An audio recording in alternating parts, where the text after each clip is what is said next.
Dr. Roberto Carvalho Veloso, seja bem-vindo aqui ao programa Justiça para Todos. O senhor que tomou posse em junho de 2016, completando agora 2 anos à frente da AJUF, deixando o comando agora para o juiz federal Fernando Mendes, que foi seu secretário-geral. A gente pode pensar o quê? Vamos ter uma continuidade na associação? Inicialmente eu quero agradecer a Deus a oportunidade que Ele me deu de dirigir a AJUF nesses 2 anos. Iniciei meu mandato no dia 13 de junho de 2016 e agora no dia 13 de junho de 2018 eu vou deixar o comando da AJUF. Para mim, isso foi uma experiência extremamente valiosa, porque há 22 anos eu sou juiz federal, eu amo a Justiça Federal. A Justiça Federal sempre foi o meu objetivo de vida. Desde quando eu estava nos bancos da faculdade, eu já tinha em mente a carreira de juiz federal e hoje presidir a Associação dos Juízes Federais, para mim, é um motivo de muita honra. Por isso eu agradeço muito a Deus ter me permitido essa experiência. E agora, a associação, sob o comando do juiz federal Fernando Mendes, ela continuará como sempre esteve. São 45 anos de luta e de representatividade dos juízes federais no Brasil.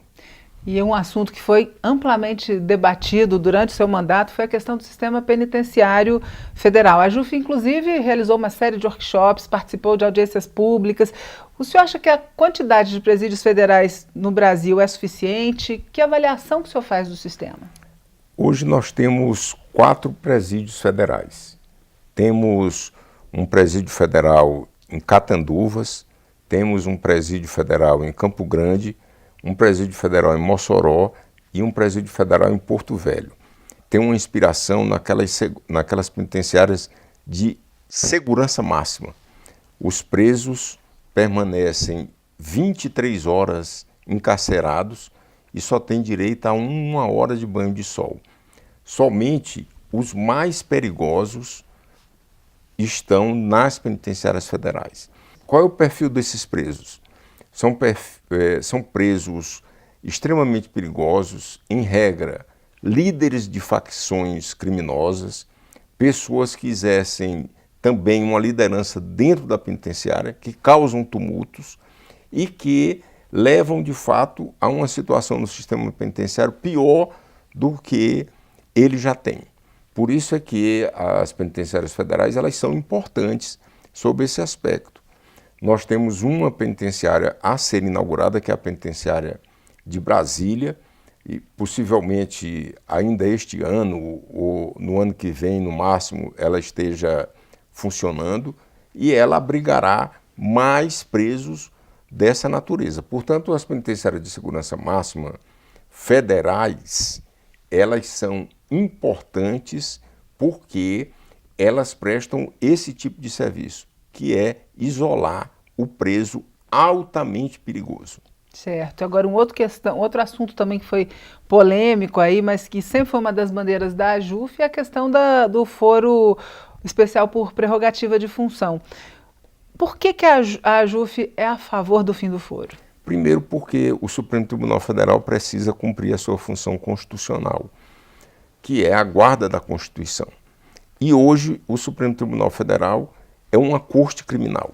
As notícias que nós temos do Supremo Tribunal Federal são notícias relativas a recebimento de denúncias, a julgamento de processos criminais, a decretação de prisões preventivas, homologação de delação premiada e, de fato, o que o Supremo Tribunal Federal é vocacionado é para o julgamento de ações diretas de inconstitucionalidades, ação de descumprimento de preceito fundamental, mandado de injunção, e esses processos eles estão hoje relegados a um segundo plano em razão da atividade do Supremo voltada quase que exclusivamente aos feitos criminais. Então, o fim do foro privilegiado vai trazer ao Supremo Tribunal Federal a volta à sua função principal e a sua função constitucional. Ou seja, vai até desafogar bastante Vai desafogar bastante, porque o que acontece? O Supremo Tribunal Federal ele é organizado para o julgamento dessas ações e para o julgamento de recursos extraordinários, ou seja, julgamento de processos já prontos.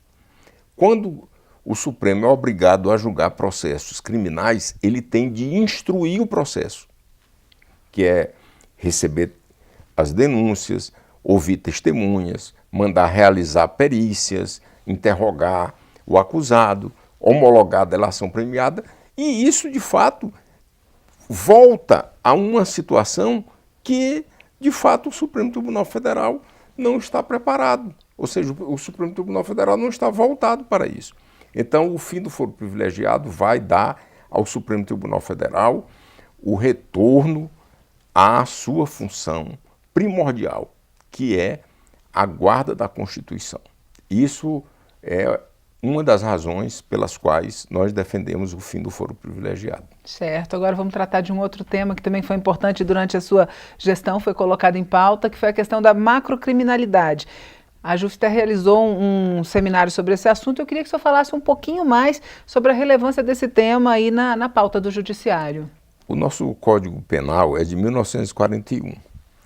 Quando o Código foi criado, entrou em vigor, os crimes que ocorriam no Brasil eram crimes individuais. Homicídio, lesão corporal, furto, roubo, estupro. Então se cuidava de uma criminalidade pessoal, de um indivíduo que praticava um crime. Hoje a criminalidade é diferente. A criminalidade hoje é uma criminalidade organizada. Se fazem verdadeiras empresas criminosas. Por isso a justiça tem que se adequar a essa nova situação. E também a legislação, criar mecanismos para que nós consigamos enfrentar esse tipo de criminalidade, que é a chamada criminalidade organizada, ou macrocriminalidade, que inclusive tem contornos internacionais diante da globalização.